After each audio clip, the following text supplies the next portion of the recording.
ditiru dan tidak bisa diwariskan. Maka pasca Nabi Musa meninggal, tidak ada yang melanjutkan fungsi tongkat Musa alaihissalam. Kaitannya dengan ini, mengetahui hal yang gaib itu hak khusus Allah. Dan Allah tunjukkan hal yang gaib itu kepada sebagian nabinya sallallahu alaihi wasallam. Sehingga hal yang gaib karena ini adalah milik Allah, maka jangan berupaya untuk mencari tahu hal gaib. Pengen ngerti hal gaib itu kayak apa, mempelajari hal yang gaib, kepo terhadap hal yang gaib. Ini sikap yang nggak sopan. Sebagaimana ketika seseorang kepo terhadap mukjizat, mencoba untuk belajar mukjizat, ini hal yang tidak sopan. Baik, sekarang kita akan baca. Silakan dibuka halaman berapa? 88. Tafadhol. Bismillah, salatu wassalamu ala rasulillah wa ba'du. Catatan kelima, hanya Allah yang tahu. Semua pengetahuan tentang hal gaib hanya milik Allah.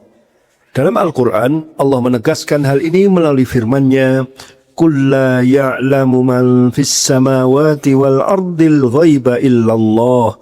Katakanlah, tidak ada seorang pun di langit dan di bumi yang mengetahui perkara yang gaib kecuali Allah, dan mereka tidak mengetahui bila mereka akan dibangkitkan. Quran Surat An-Naml ayat 65.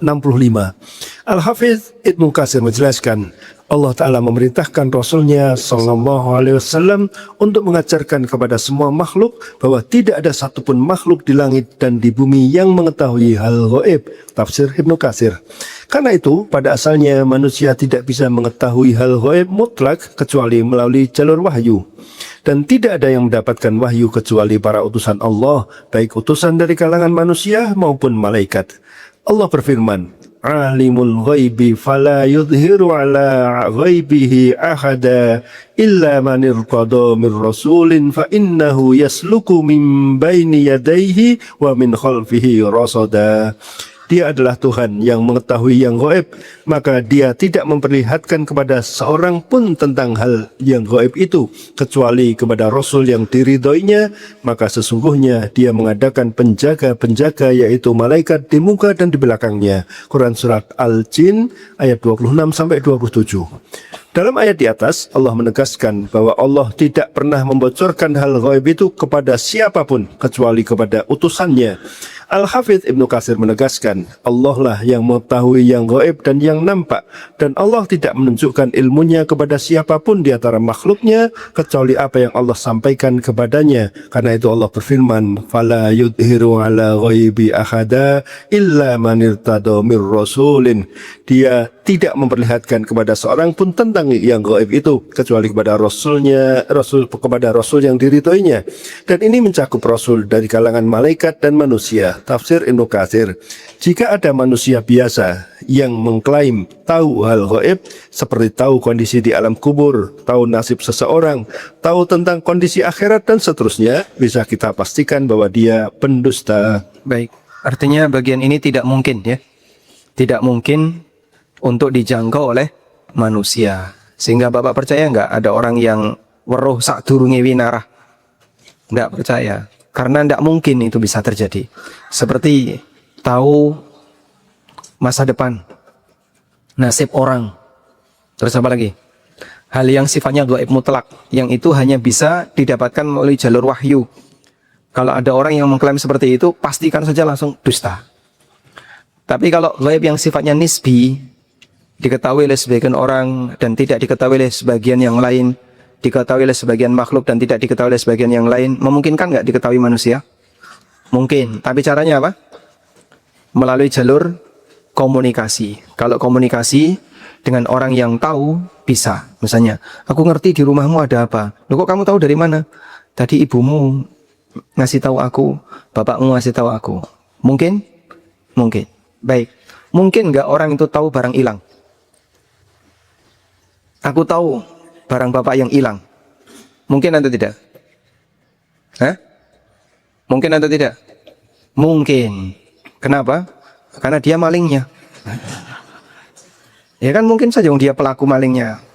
Makanya kalau ada orang yang mengaku, saya tahu di mana motor kamu yang hilang, saya tahu di mana mobil kamu, oh iki malingi berarti kan?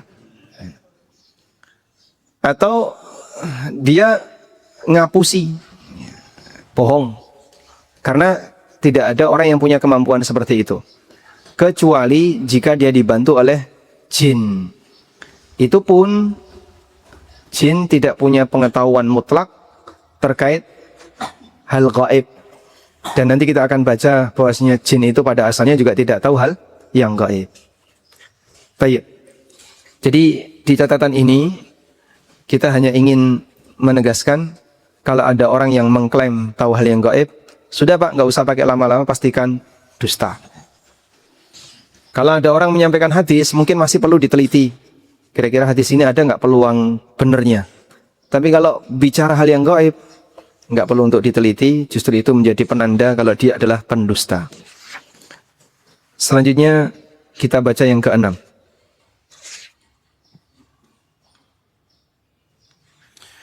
Catatan keenam, kunci ilmu gaib.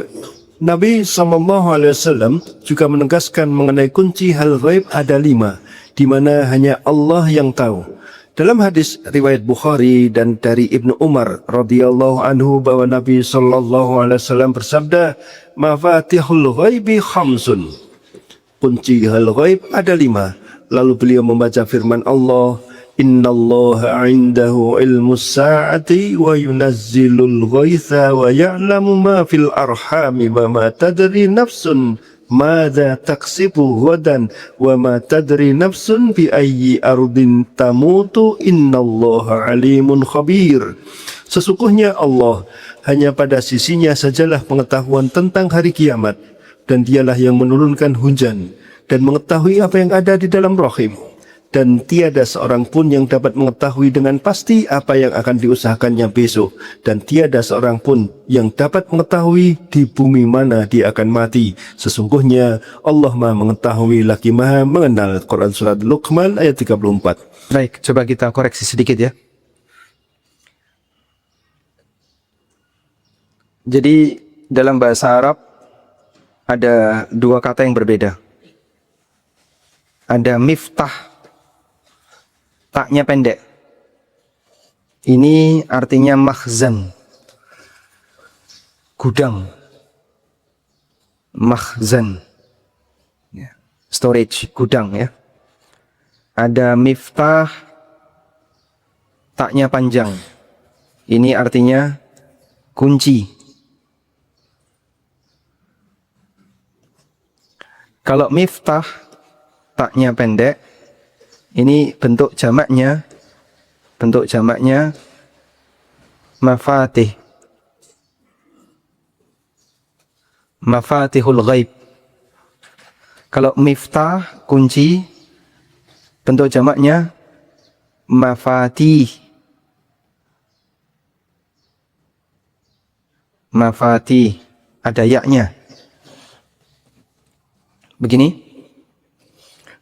Ayat ini berbunyi, atau Nabi SAW mengatakan mafatihul ghaib. Mafatihul ghaib berarti jamak dari apa tadi? Taknya pendek atau panjang? Pendek. Artinya makhzan, gudang. Sehingga ini mungkin terjemah yang lebih tepat adalah perbendaraan hal gaib ada 5. Storage hal yang gaib itu apa namanya? Gudang gitu aja ya. Gudang hal gaib ada 5. Simpanan gaib itu ada 5. Simpanan aja. Makhzan atau gudang atau tempat untuk menyimpan. Simpanan hal yang gaib ada 5. Ya. Karena berbeda antara mafatih dengan mafatih.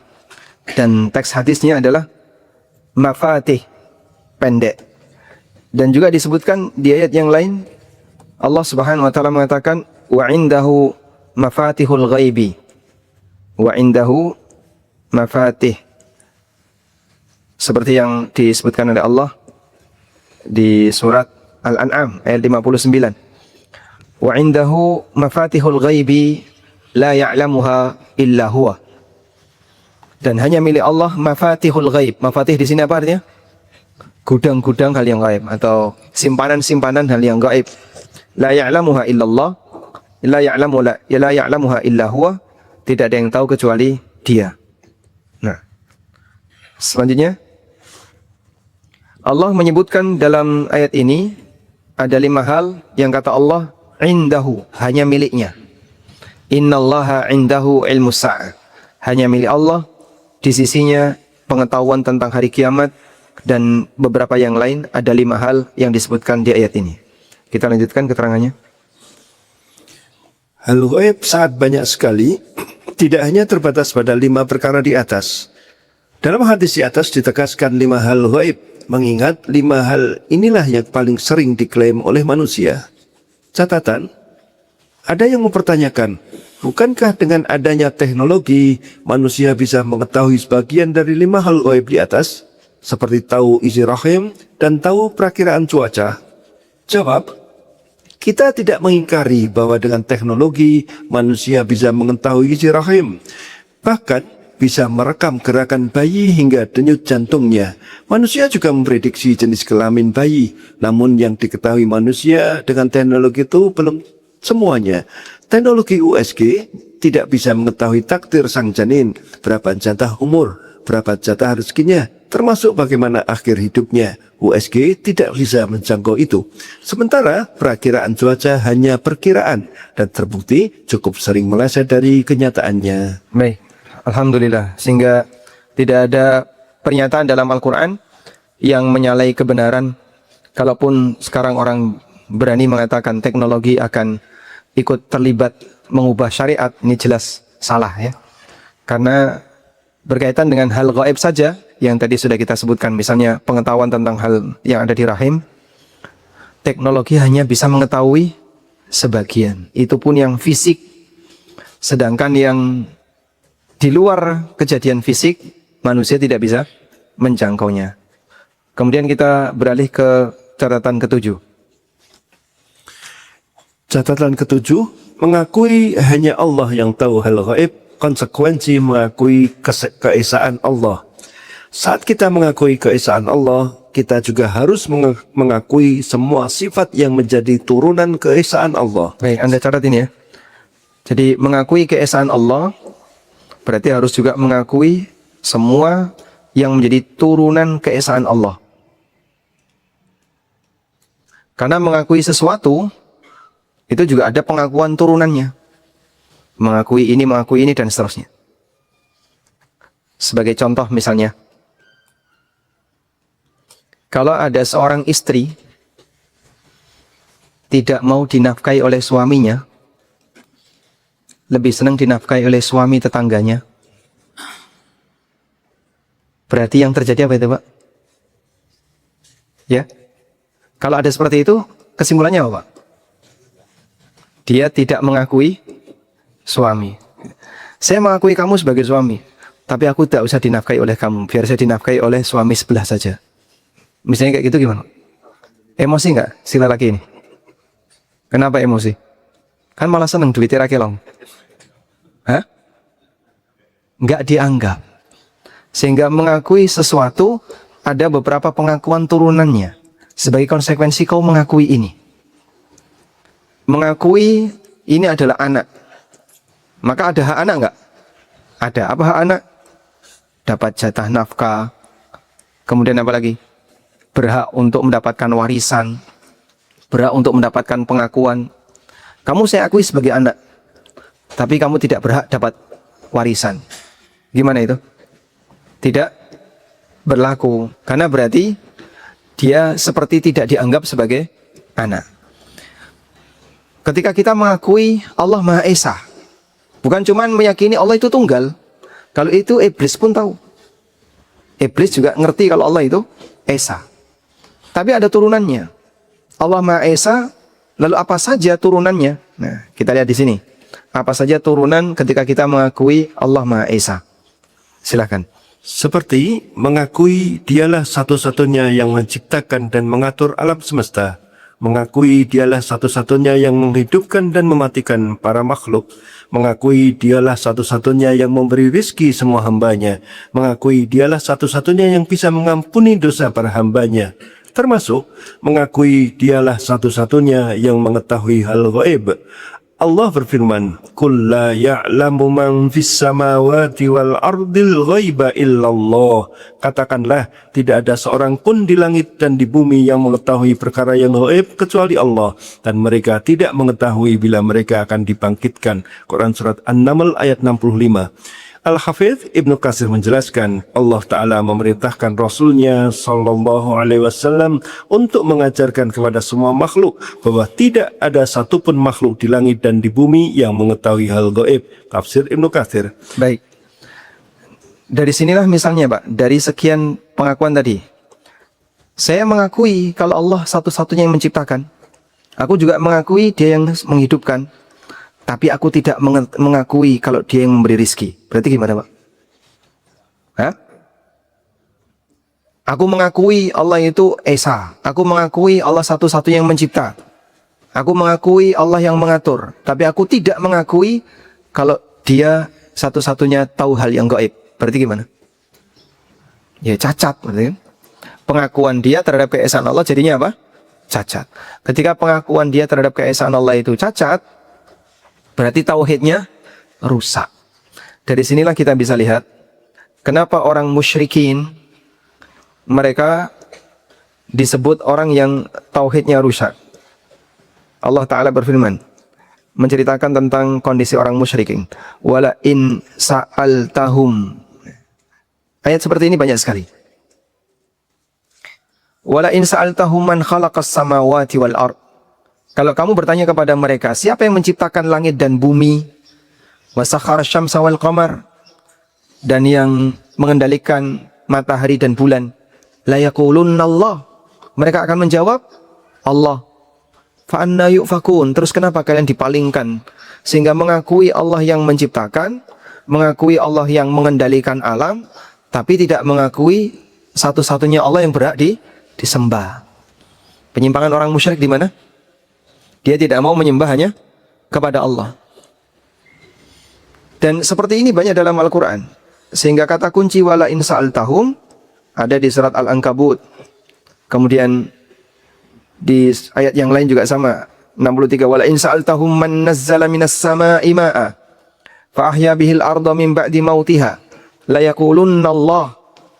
Kalau kamu tanya kepada mereka, orang musyrikin, siapa yang menurunkan air hujan dari atas, yang menumbuhkan bumi ini setelah dia mati?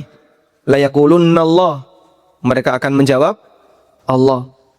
Sehingga pengakuan itu ada pada diri mereka. Terus kenapa mereka tidak mengakui Allah satu-satunya yang berhak disembah? Maka hal yang sama juga terjadi di masalah ini. Kalau kamu mengakui satu-satunya Tuhan adalah Allah, mengakui keesaan Allah, maka kamu harus juga mengakui hal yang menjadi konsekuensi dari keesaan Allah. Dialah satu-satunya yang mencipta, satu-satunya yang menghidupkan, yang memberi rizki, yang bisa mengampuni, termasuk diantaranya yang mengetahui hal yang gaib. Dipaham ya? Sehingga kalau saya nggak mengakui itu, ada yang tahu hal yang gaib selain Allah, maka berarti tauhidnya cacat. Tauhidnya, pengesaan dia kepada Allah cacat. Selanjutnya, Allah juga menegaskan bahwa manusia tidak akan bisa mengetahui ilmu tanpa diberitahu oleh Allah. Allah berfirman, "Wala yuhituna bisyai'im min ilmihi illa bima syaa'." Mereka tidak mengetahui apa-apa dari ilmu Allah melainkan apa yang dikehendakinya. Quran surat Al-Baqarah ayat 255. Manusia tahu ilmu karena diberitahu oleh Allah. Allah berfirman, "Allamal insana ma lam ya'lam." Dialah yang mengajarkan kepada manusia apa yang tidak mereka ketahui. Quran surat Al-Alaq ayat 5. Karena itu, orang yang mengklaim tahu hal gaib adalah cacat dalam masalah tauhid dan menciderai iman kepada Allah. baik, bagian ini yang mau kita simpulkan. Sehingga kita dapat pelajaran ya. Manusia tidak akan tahu ilmu kecuali yang diajarkan oleh Allah. Jadi Bapak punya ilmu dengan beragam ilmu. Ya. Ada yang tahu ilmu, masnya kerja di bidang apa? Kuliner. Ya. Ada yang tahu ilmu ini kerja di bidang apa? Hah? Sama. Oh sama. Jadi pembantu beliau? Oh bukan. Jadi masing-masing kita punya ilmu yang beragam. Ada yang dia bisa memproduksi sesuatu, dia punya ilmu di situ. Siapa yang ngajari? Allah. Ada yang profesor bidang kedokteran, ada profesor bidang ilmu teknik, profesor bidang komputer, profesor bidang ekonomi. Masing-masing punya spesialisasi ilmu. Demikian banyak ilmu manusia Allah kasihkan kepada hambanya secuil-secuil sedikit. Ini diciprati sekian, diciprati sekian, diciprati. Demikian pula pengetahuan agama. Sehingga manusia tahu agama, Allah yang ngajari. Ilmu dunia, Allah yang ngajari. Ilmu agama juga Allah yang ngajari. Sebagian hal yang gaib Allah tunjukkan melalui wahyu yang diberikan kepada para nabi. Allah yang ngajari. Maka pengakuan kita terhadap kuasa Allah, sebagaimana kita mengakui bahwa satu-satunya yang memberi rizki adalah Allah. Kita diberi rizki oleh Allah dari beragam sumber. Ada yang dari usaha, ada yang jadi karyawan. Usaha itu pun beragam. Ya. Sehingga pengusaha komputer suruh switch jadi pengusaha kuliner. Belum tentu cocok, nggak bisa dia. Pengusaha kuliner suruh switch jadi tukang kayu misalnya. Atau tukang batu. Jadi developer, belum tentu bisa. Masing-masing orang diberi oleh Allah rizki sebagaimana Allah berikan mereka pengetahuan tentang hal tertentu. Baik, pengakuan-pengakuan seperti ini penting untuk selalu ada pada diri kita, agar kalaupun kita tahu ilmu tidak menjadi jumawa, sombong, merasa hebat. Aku ngerti, rajin belajar, jari ini sopo. Ada nggak orang yang rajin belajar tapi gagal? Banyak. Sehingga bukan kamu punya ilmu bukan karena rajin belajar, sebagaimana kamu kaya bukan karena kamu ulet dalam bekerja. Masing-masing orang diberi oleh Allah pengetahuan ilmu yang beragam. Baik, sekarang kita baca catatan ke-8. Catatan ke-8, tahu hal gaib merupakan bagian dari tanda kenabian. Manusia bisa terpukau dengan orang yang berbicara hal gaib, apalagi ketika tebakannya ternyata terbukti. Bagian dari mukjizat Nabi Isa alaihissalam yang Allah sebutkan dalam Al-Quran adalah mengetahui hal gaib. Beliau tahu harta yang disimpan masyarakat dan makanan yang dikonsumsi mereka. Allah berfirman menyebutkan aneka mukjizat Nabi Isa. Wa ubri'ul akmaha wal abrasa wa uhyil mauta bi idnillahi wa unabbi'ukum bima ta'kuluna wa ma tattakhiruna fi buyutikum inna fi dzalika laayatan lakum in kuntum mu'minin. Aku menyembuhkan orang yang buta sejak dari lahirnya dan orang yang berpenyakit sapak, dan aku menghidupkan orang yang mati dengan seizin Allah, dan aku kabarkan kepadamu apa yang kamu makan dan apa yang kamu simpan di rumahmu. Sesungguhnya pada yang demikian itu adalah suatu tanda kebenaran kerasulanku bagimu, jika kamu sungguh-sungguh beriman. Quran Surat Ali Imran ayat 49. Baik, ada akmah di sini ya. Lihat. Al-akmah itu buta sejak lahir. Ada al-a'ma. Al-a'ma buta belakangan. Misalnya karena faktor usia, glukoma, buta. Itu namanya apa? A'ma. Orang mengalami kecelakaan terus buta, namanya a'ma. Kalau akmah, buta sejak lahir. Bisa jadi bola matanya tidak ada. Dan sebagian orang dia nggak punya bola mata, sehingga matanya merem, buta. Matanya merem dalam kondisi ini kosong. Namanya apa tadi? Akmah.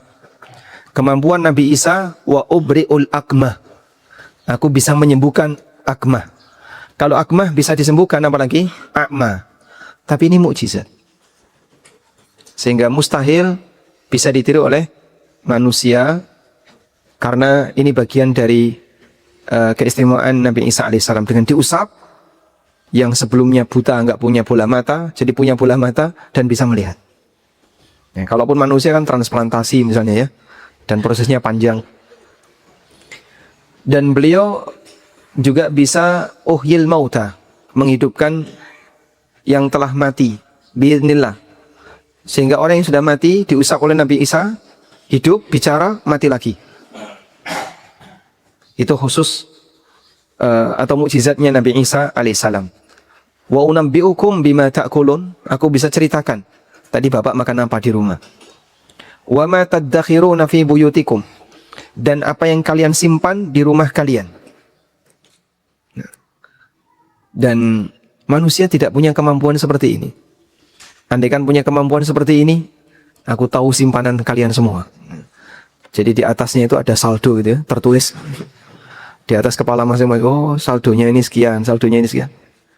Masya Allah. Itu pegawai pajak nggak susah untuk nge-track. Inna fi dzalika laayatan lakum. Itu semuanya adalah tanda kuasa untuk kalian in kuntum mu'minin, jika kalian beriman. Kenapa mukjizatnya Nabi Isa seperti ini? Karena dominan orang ketika itu mereka kagum dengan ilmu kedokteran. Sehingga banyak orang yang merasa kagum dengan kedokteran di zaman Nabi Isa. Maka Allah Subhanahu wa taala berikan kemampuan kepada beliau yang dominan mukjizatnya adalah berkaitan dengan masalah menyembuhkan orang sakit. Sampai bisa menghidupkan yang sudah mati. Baik. Selanjutnya, beberapa orang kafir masuk Islam setelah Nabi SAW menyebutkan kepada mereka makar yang mereka sembunyikan. Mereka merasa yakin bahwa tidak mungkin manusia biasa bisa mengetahui hal itu kecuali jika mendapatkan wahyu. Urwah bin Zubair bercerita, saat perang Badar, Wahab bin Umair tertangkap dan dijadikan tawanan oleh kaum muslimin. Si Umair sebagai ayah sangat ingin balas dendam dengan cara membunuh Nabi SAW. Hingga suatu ketika dia ketemu dengan Sofwan bin Umayyah di dekat Ka'bah. Mereka pun mengenang kekalahan yang mereka alami saat peristiwa perang Badar dan para tokoh mereka yang terbunuh di medan perang. Lalu Umair menyampaikan ke Sofwan, demi Allah, andai bukan karena utang yang sementara ini aku belum bisa melunasinya, atau karena keluarga yang aku khawatir akan terabaikan jika aku mati, maka aku akan mendatangi Muhammad untuk membunuhnya, karena aku punya tugas, anakku ditawan mereka. Niat jahat Umair ini pun dimanfaatkan oleh Sofwan bin Umayyah. Lalu dia menyampaikan ke Umair, utangmu akan aku lunasi, keluargamu akan aku tanggung, aku akan nafkahi keluargamu sebagaimana keluargaku seumur hidup mereka. Aku tidak pernah merasa tenang selama tidak bisa mengalahkan umat muslim. Umar pun berpesan, tolong jaga rahasia ini. Jawab Sofwan, siap. Umar pun menyiapkan senjatanya dan berangkat menuju Madinah. Ketika dia sampai di Madinah, Umar bin Khattab dan beberapa kaum muslimin sedang membicarakan peristiwa saat perang Badar. Saat Umar melihat Umar datang, beliau langsung memperingatkan sahabat yang lain untuk waspada. Umar pun menyampaikan kehadiran Umar bin Wahab kepada Nabi SAW dan minta izin untuk menemui beliau. Saat Umar menemui Nabi SAW, beliau bertanya, apa tujuan kamu datang ke sini, wahai Umar? Aku datang untuk mengingatkan tentang para tawanan agar kamu menyikapi mereka dengan baik, jawab Umar. Apakah aku akan membenarkan ucapanmu terkait tujuanmu? Tanya Nabi SAW ulang. Aku tidak punya niat selain itu, jawab Umar. Lalu Nabi SAW mulai menjelaskan konspirasi Umar dengan Sofwan bin Umayyah. Bukankah kamu duduk bersama Sofwan bin Umayyah di Hijr? Lalu kalian bercerita tentang korban perang Badar di kalangan Quraisy. Kemudian kamu bilang ke dia, andaikan bukan karena utang dan keluargaku, aku akan berangkat untuk membunuh Muhammad. Lalu Sofwan bersedia untuk menanggung utangmu dan nafkah keluargamu dengan syarat kau membunuhku, namun Allah menghalangi rencanamu. Mendengar penjelasan ini, Umar langsung menyatakan diri masuk Islam. Aku bersaksi bahwa Anda adalah utusan Allah, ya Rasulullah. Dulu kami mendustakan Anda ketika Anda menyampaikan berita langit dan wahyu yang turun kepada Anda. Sementara kejadian ini tidak ada yang tahu selain saya dan Sofwan. Demi Allah, aku mengetahui tidak ada yang memberitahu hal ini kecuali Allah. Hadis riwayat Tabrani. padahal mereka sudah janjian untuk apa? Saling merahasiakan, jangan sampai ada yang tahu rahasia kita berdua. Ternyata Nabi SAW sudah tahu, dan bagian itulah yang membuat Umair ini tertarik untuk masuk Islam. Begitu langsung diceritakan, asyhadu annaka Rasulullah, aku bersaksi bahwasanya engkau adalah utusan Allah. qad kunna ya Rasulullah nukadzibuka bima kunta ta'tina bihi min khabaris sama. Dulu kami mendustakan Anda wahai Rasulullah dengan berita langit yang datang kepadamu. Wa ma yanzilu 'alaika minal wahyi, dan wahyu yang turun kepadamu. Wa hadza amrun, padahal peristiwa ini lam yahdurhu, tidak ada satupun orang yang hadir yang menyaksikan kecuali aku dan Safwan. Wallah, demi Allah, inni la'lamu ma ataka bihi ilallah. Aku yakin tidak ada yang mendatangkan berita seperti ini kepadamu kecuali Allah. Baik. Masya Allah. Itu pengumuman kalau ada anak yang lahir. Baik, sekarang kita fokus ya, Pak. Kita akan baca catatan ke-9. Catatan ke-9, kisah dalam Al-Quran adalah bukti kebenaran Al-Quran. Kisah dalam Al-Quran tentang kejadian masa silam merupakan bukti kebenaran Al-Quran.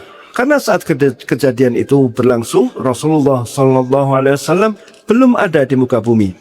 Beliau tidak hadir ketika kejadian itu, namun beliau bisa bercerita dengan detail dan sinkron dengan kisah yang disebutkan dalam kitab-kitab sebelumnya. Setelah Allah menceritakan kisah Nabi Nuh, Allah berfirman, "Tilka min amba'il ghaibi nuhiha ilaika ma kunta ta'lamuha anta wala qaumuka min qabli hadha." Itu adalah di antara berita-berita penting tentang yang gaib yang kami wahyukan kepadamu Muhammad. Tidak pernah kamu mengetahuinya dan tidak pula kaummu sebelum ini. Quran Surat Hud ayat 49. Setelah Allah menyebutkan kisah Yusuf dengan sangat detail, Allah berfirman, "Dzalika min amba'il ghaibi nuhihi ilaika wa ma kunta ladaihim id ajma'u amrahum wa hum yamkurun." Demikian itu adalah di antara berita-berita yang gaib yang kami wahyukan kepadamu Muhammad, padahal kamu tidak berada pada sisi mereka ketika mereka memutuskan rencananya untuk memasukkan Yusuf ke dalam sumur dan mereka sedang mengatur tipu daya. Quran Surat Yusuf ayat 102. Nah, coba saat Nabi Nuh itu mengalami peristiwa, Nabi Muhammad SAW belum lahir. Demikian pula ketika kejadian Nabi Yusuf alaihissalam, Nabi Muhammad SAW juga belum lahir. Makanya Allah sebut dengan apa? Anba al-ghaib. Berita ghaib. Berita ghaib apa ini? Kejadian masa silam yang tidak mungkin bisa diketahui oleh manusia belakangan, karena mereka tidak punya catatan sejarah tentang itu, sehingga adanya hanya melalui wahyu. Nah, kemudian pembuktiannya apa kalau apa yang disampaikan Quran ini benar sinkron dengan cerita yang ada dalam kitab sebelumnya? Kitab sebelumnya itu kitab apa? Taurat atau Injil atau Zabur. Karena di sana juga ada akhbaru man sabak, berita tentang orang-orang masa silam. Sebagaimana dalam Taurat juga ada cerita tentang Nabi Muhammad SAW dan para sahabat. Setelah Allah menyebutkan kisah Nabi Yusuf alaihissalam dengan sangat detail, dari mulai kecil sampai dewasa, diceritakan dalam satu surat.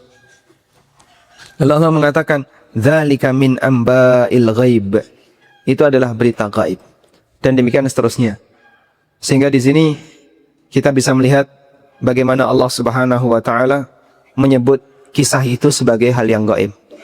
Pertanyaannya, sebutkan nama sahabat yang masuk Islam karena Rasulullah SAW cerita tentang Nabi. Ya, Adas. Peristiwa Adas ini di mana? Di Taif. Jadi pasca Nabi SAW diusir dari Taif, lalu beliau istirahat di kebun yang digarap oleh Adas. Adas ini bukan pemilik ya, tapi pekerja. Lalu pemiliknya minta kepada Adas, suguhkan kepada Muhammad, kasihan dia, kasih dia anggur, dikasih satu tandan. Nah, kemudian terjadi obrolan antara Adas dengan Nabi Muhammad SAW. Saat terjadi obrolan itu, Nabi SAW cerita tentang Nabi siapa? Nabi siapa? Yunus. Yunus bin Matta. Lalu Adas tanya, dari mana kau tahu Yunus? aku adalah seorang nabi. Sehingga tahu cerita nabi dulu itu hebat. Ya. Kita saja ya, dulu diceritani tentang para nabi kan seneng Pak ya. Walaupun mungkin rotok ngedabrus ya. Dicampuri banyak dengan yang tidak ada sumbernya. Dulu kita masih kecil seperti itu. Dongeng para nabi. Padahal sumbernya tidak tahu. Maka termasuk di antara orang hebat di masa silam itu tahu tentang kisah para nabi. Sebab seperti ini tidak mungkin bisa diketahui kecuali melalui jalur wahyu. Demikian pula ketika Allah menceritakan tentang Musa. Kita lihat dulu.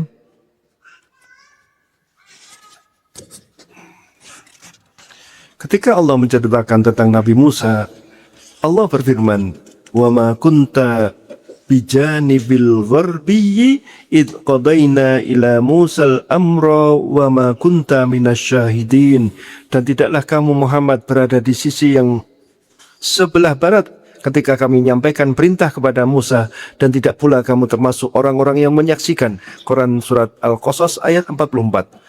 Ketika Allah menceritakan tentang Nabi Zakaria, Allah berfirman, "Dzalika min amba'il ghaibi nuhihi ilaika wa ma kunta ladaihim id yulquna aqlamahum ayyuhum yakfulu Maryama wa ma kunta ladaihim id yahtasimun." Yang demikian itu adalah sebagian dari berita-berita ghaib yang kami wahyukan kepadamu ya Muhammad, padahal kamu tidak hadir beserta mereka ketika mereka melemparkan anak-anak panah mereka untuk mengundi siapa di antara mereka yang akan memelihara Maryam, dan kamu tidak hadir di sisi mereka ketika mereka bersengketa. Quran surat Ali Imran ayat 44. Baik. Ini ada footnote-nya. Ini ada satu pelajaran berkaitan dengan bagaimana Allah Subhanahu wa taala memberikan penghargaan kepada Nabi Muhammad sallallahu alaihi wasallam. Dan bagaimana cara Allah Subhanahu wa taala memuliakan Nabi Muhammad sallallahu alaihi wasallam. Kalau ada orang tua terus Bapak bilang kepada beliau, "Bapak jangan di sebelah kanan, di sebelah kiri saja." Kalimat itu sopan atau tidak? Bapak jangan di sebelah kanan ya, Bapak di sebelah kiri saja. Kalimat itu sopan atau tidak?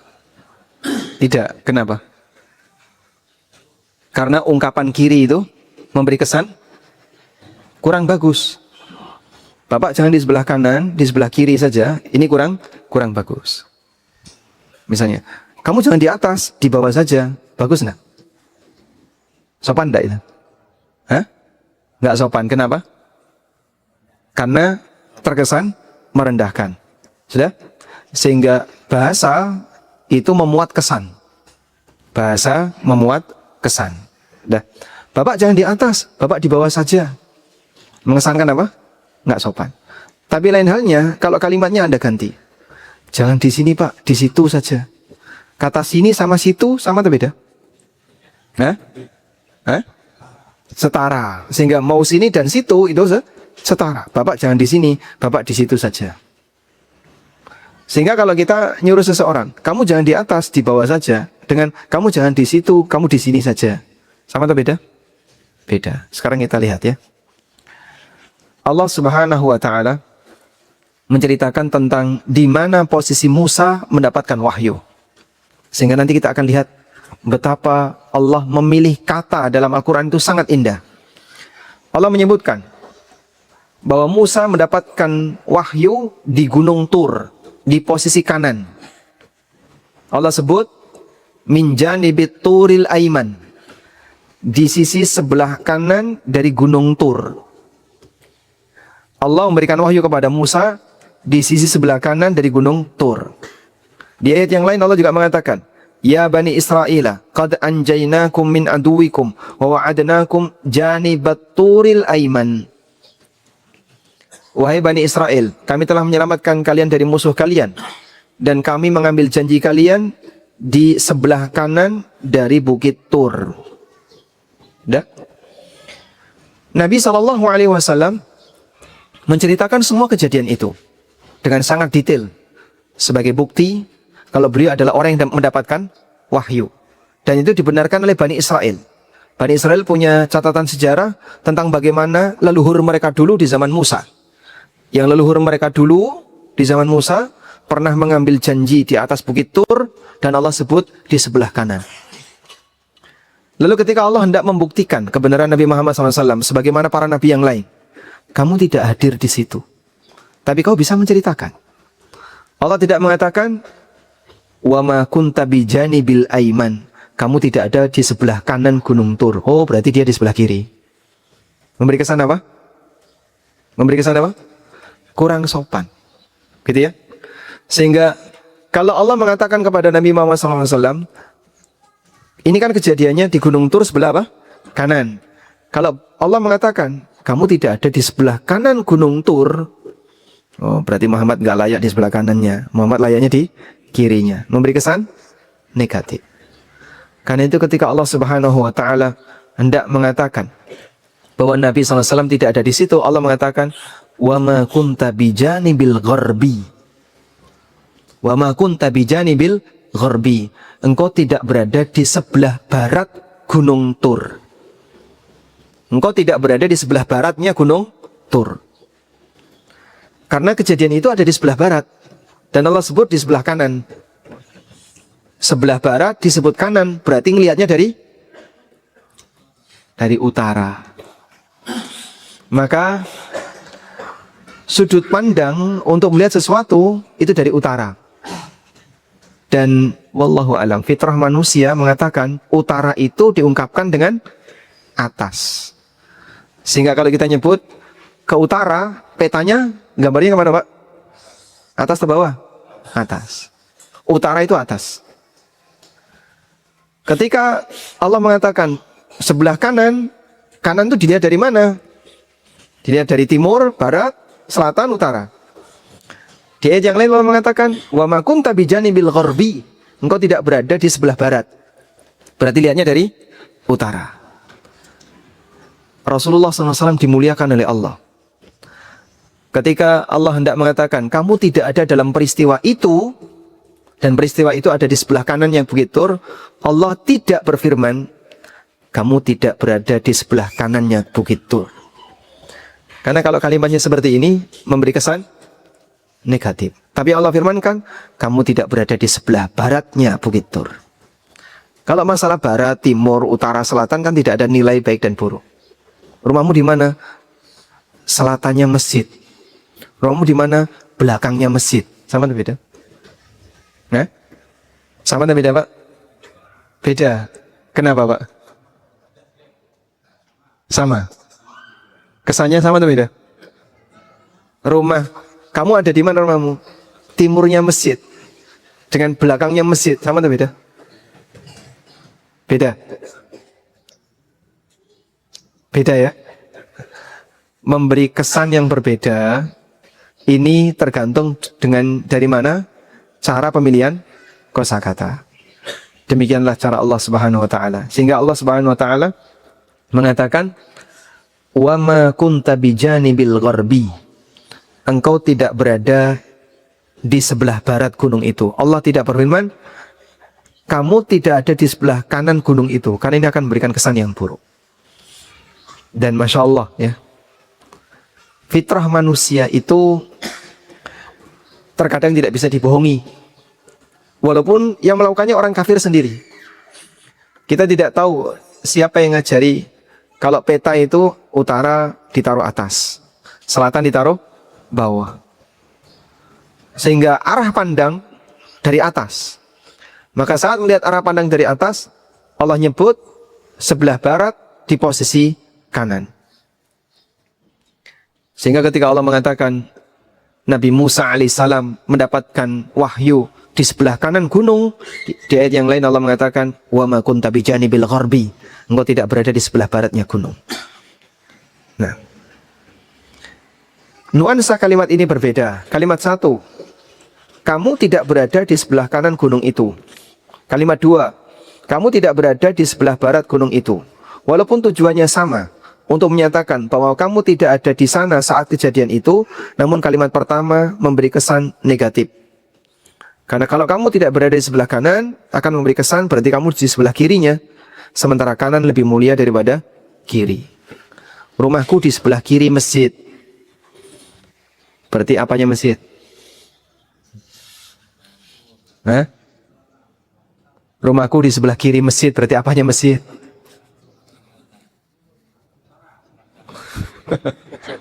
Bingung. Tergantung masjid menghadap kemana, Pak?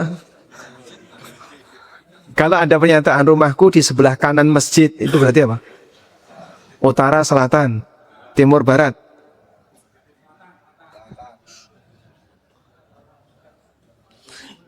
Salah kalimat ini ya. Kamu ngomongnya salah, kanan kiri ya, dilihat dari mana kan tidak tahu, Pak. Apakah arah barat itu selalu mulia?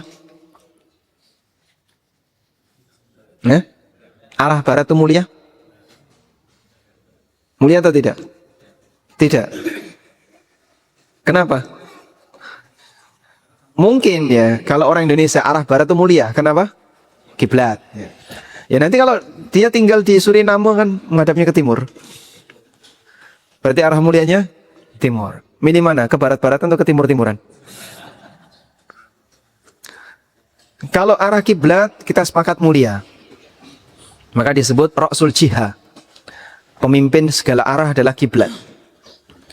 Tapi kiblat tidak identik dengan barat. Sehingga untuk menyebut kiblat beda dengan menyebut barat. Berarti rumahku di sebelah kanan masjid, itu ngelihatnya dari mana? Ya dari arah dia datang kan gitu. Dia datang dari arah mana kan? Baik. Wallahu alam. Ini nggak penting ya. Makanya salah yang mau diinformasi. Orang Jakarta kalau Bapak kasih tahu, Pak alamat ini, oh Bapak nanti ke utara, ke selatan, ke timur. Itu bingung dia. Karena mereka di Jakarta sendiri juga nggak pernah pakai kayak gitu ya. Kecuali orang Jogja aja. Ngidul Pak ya, berngidul, kok ngalor, bergalor, ngidul meneh. Wallahu a'lam. Baik, kita coba baca lagi. Sampai mana tadi? Sampai halaman 101. Allah juga menegaskan. Allah juga menegaskan bahwa semua diceritakan dalam Al-Quran sesuai dengan kisah yang disebutkan pada kitab-kitab sebelumnya. Allah berfirman, laqad kana fi qasasihim ibratul li ulil albab ma kana haditsan yuftaru walakin tasdiqal ladzi baina yadayhi. Sesungguhnya pada kisah-kisah mereka itu terdapat pelajaran bagi orang-orang yang mempunyai akal. Al-Quran itu bukanlah cerita yang dibuat-buat, akan tetapi membenarkan kitab-kitab yang sebelumnya. Quran Surat Yusuf ayat 111. Membenarkan kitab-kitab sebelumnya. Kenapa? Karena sinkron. Sehingga cerita yang disebutkan dalam Al-Quran sinkron dengan cerita yang disebutkan pada kitab-kitab sebelumnya. Dan perlu dicatat, tidak semua isi kitab sebelumnya itu dipalsukan. Buktinya apa? Saat Nabi SAW minta didatangkan Taurat, ketika ada orang yang berzina tapi dihukum dengan hukuman yang aneh. Jadi mukanya dibedai dengan warna hitam, terus dia diarak sambil dipukuli. Ini hukuman kami bagi pelaku zina. Lalu Rasulullah SAW tanya, apakah seperti ini yang diajarkan dalam kitab kalian, wahai Yahudi? Mereka mengatakan, iya. Mana kitabmu? Didatangkan kitabnya. Nah saat didatangkan kitabnya, sebelahnya ditutupi pakai tangan. Nih baca, ada nggak teks tentang rajam? Tidak ada. Kemudian Abdullah bin Salam minta, ya Rasulullah, suruh dia untuk mengangkat tangannya. Nah, ketika tangannya diangkat, di situ ada teks tentang rajam. Berarti tidak semua isi Taurat dipalsukan. Maka keterangan dalam Al-Quran bahwa sebagian Taurat dipalsukan, ini tidak semuanya mengalami pemalsuan. Wallahu alam. Berikutnya kita coba baca keterangan tentang Yahudi ingin membuktikan. Yahudi ingin membuktikan. Ibnu Abbas radhiyallahu anhuma bercerita, suatu hari sekelompok orang Yahudi mendatangi Nabi SAW. Mereka mengatakan, wahai Abul Qasim, tolong jelaskan kepada kami beberapa hal. Kami akan tanyakan kepada Anda. Tidak ada yang tahu jawabannya kecuali seorang Nabi.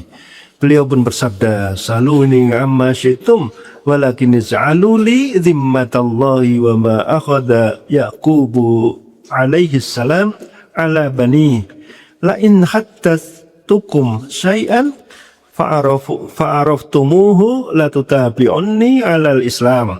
silahkan kalian bertanya kepadaku apapun yang kalian inginkan.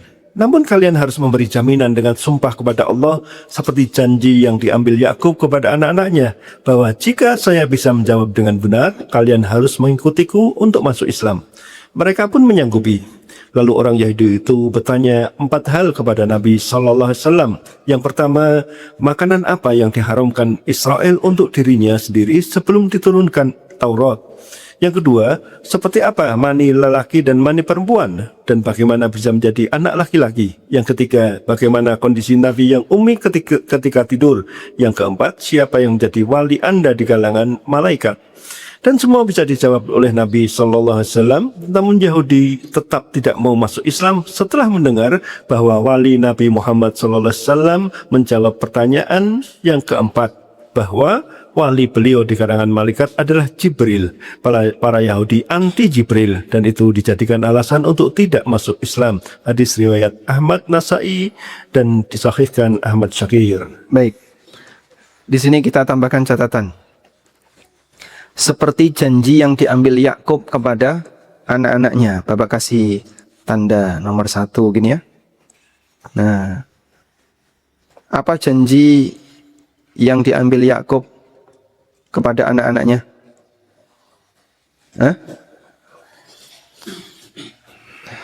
Am kuntum syuhada'a idh hadara Ya'qub al-mautu idh qala li banihi ma ta'buduna min ba'di. Nah, di sini janji Yakub kepada anak-anaknya. Surat Al-Baqarah ayat 133. Janji Yakub kepada anaknya disebutkan di surat apa? Al-Baqarah ayat 133. Janji Yakub kepada anaknya ada di Quran surat Al-Baqarah ayat 133. Bahwa setelah Yakub meninggal, anaknya siap untuk masuk Islam. Ma ta'buduna min ba'di? Qalu na'budu ilahaka wa ilaha abaika Ibrahim wa Ismaila wa Ishaq. Al-Baqarah 133. Sehingga Yahudi ketika mau bertanya kepada Nabi SAW dijanji dulu, nanti kalau aku bisa jawab dan kalian akui kebenarannya, mau nggak kalian ikut aku? Kemudian mereka menyanggupi.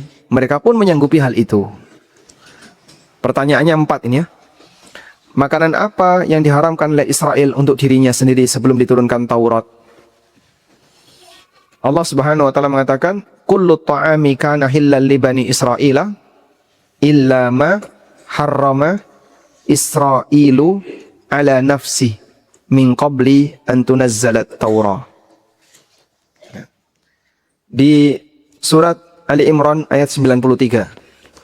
Semua makanan dulu halal bagi Bani Israel kecuali yang diharamkan oleh Israel untuk dirinya sendiri. Israel di sini siapa? Israel di sini siapa? Yakub. Israel mengharamkan beberapa makanan untuk dirinya. Maka itu berlaku untuk seluruh anak keturunannya. Min qabli an tunazzalat Taurat, sebelum Taurat diturunkan. Sehingga aturan halal haram sebelum Taurat diturunkan itu mengikuti apa yang menjadi keputusan Nabi Yakub. Nabi Yakub nggak mau ini, seluruh anak keturunannya nggak boleh makan itu. Nabi Yakub tidak mau makanan A, seluruh anak keturunannya tidak boleh makan itu. Itu aturan sebelum turun Taurat. Baik, selanjutnya. Seperti apa mani laki dan mani perempuan? Nabi SAW menjelaskan bahwa lelaki punya mani, perempuan punya mani dengan ciri yang berbeda. Lelaki lebih kental, wanita lebih encer. Bagaimana bisa menjadi anak laki-laki? Ketika yang dominan mani laki-laki, maka akan menjadi anak laki-laki. Dan sebaliknya, ketika yang dominan mani perempuan, akan jadi anak perempuan. Bagaimana kondisi Nabi Ummi ketika tidur? Nabi Ummi ini siapa? Nabi yang Ummi ini siapa? Nabi Muhammad SAW. Bagaimana kondisi ketika tidur? Tanamu aini wala yanamu qalbi. Nabi yang ummi itu kalau tidur matanya merem tapi hatinya tidak tidur. Kalau kita tidur kan lahir batin, sembuh tekan di, sehingga beliau ketika tidur bisa menerima wahyu karena hati beliau tidak tidur. Sebutkan surat yang diterima oleh Nabi SAW dalam kondisi beliau tidur. Surat apa? Ya, Al-Kautsar. Beliau pernah tidur, ketika beliau bangun, lalu beliau tersenyum. Kemudian sahabat tanya, "Ma yudhika ya Rasulullah?" Apa yang membuat Anda tersenyum, tertawa? Kemudian Nabi SAW mengatakan, "Laqad unzilat fiyya anifan." Baru saja diturunkan kepadaku. Kemudian beliau membaca, "Bismillahirrahmanirrahim. Inna a'tainakal kautsar." Sampai akhir dari surat. Itu diturunkan saat beliau lagi tidur. Sehingga orang tidur dapat wahyu. Kalau ada orang zaman sekarang tidur kok terus ngomong macam-macam, segera bawa ke RSC. Karena tidak mungkin ada manusia yang bisa dapat wahyu selain Nabi SAW. Siapa yang menjadi wali Anda di kalangan malaikat? Beliau menjawab apa? Jibril. Nah, begitu Jibril jawab Jibril, Yahudi protes. Andai kan yang jadi walimu adalah Mikail, aku akan mau untuk mengikuti kamu.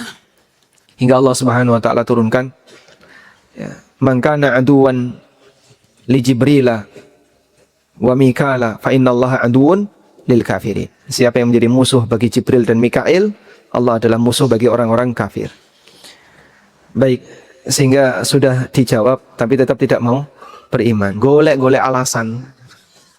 Nyari-nyari alasan. Artinya apa? Yahudi itu secara teori mengakui Nabi Muhammad SAW adalah seorang nabi, tapi mereka tidak mau tunduk karena sombong. Sehingga kalau ada orang yang saya tahu dia benar, tapi tidak mau ngikutin, ya seperti itulah kurang lebih karakter Yahudi. Wallahu a'lam wa sallallahu ala nabiyyina Muhammadin wa ala alihi wa sahbihi wa sallam. Jazakallahu khairan Ustaz atas kajian di pagi hari ini. Ada pertanyaan Ustaz pada catatan yang ketiga tentang hal yang gaib. Disebutkan tentang hadis bahwa Nabi SAW berbicara kepada orang-orang kafir Quraisy yang terbunuh di Badar. Lalu beliau bersabda, "Ma antum bi asma'a minhum."